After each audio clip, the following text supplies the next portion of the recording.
I first started working for TTI in May 1963.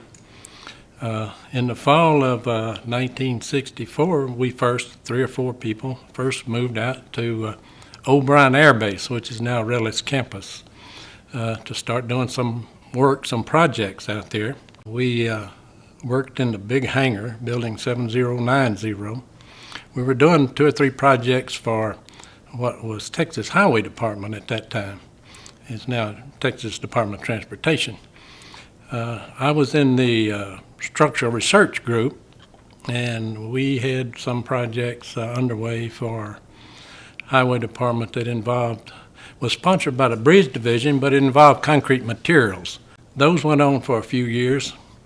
In probably about 1967 or so, TTI started getting involved in some roadside safety work.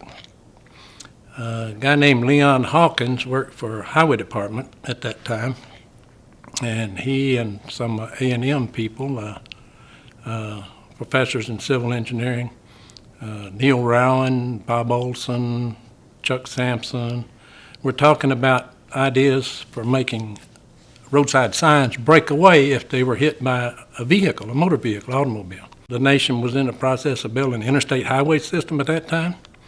We had, very large signs beside the road with very large steel wide flange supports, and if a vehicle veered off the road and hit one of those, it was bad.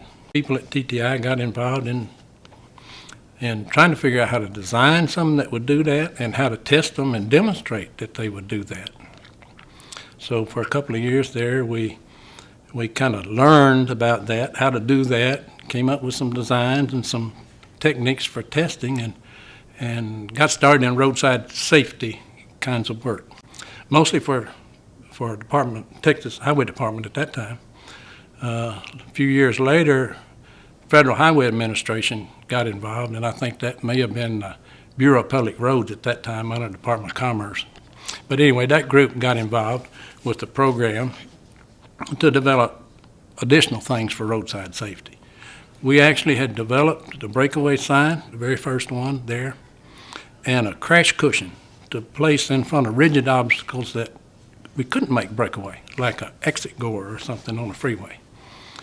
So we kind of had a version of those in hand, and Federal Highway Administration wanted to develop other things to improve safety of the roadside.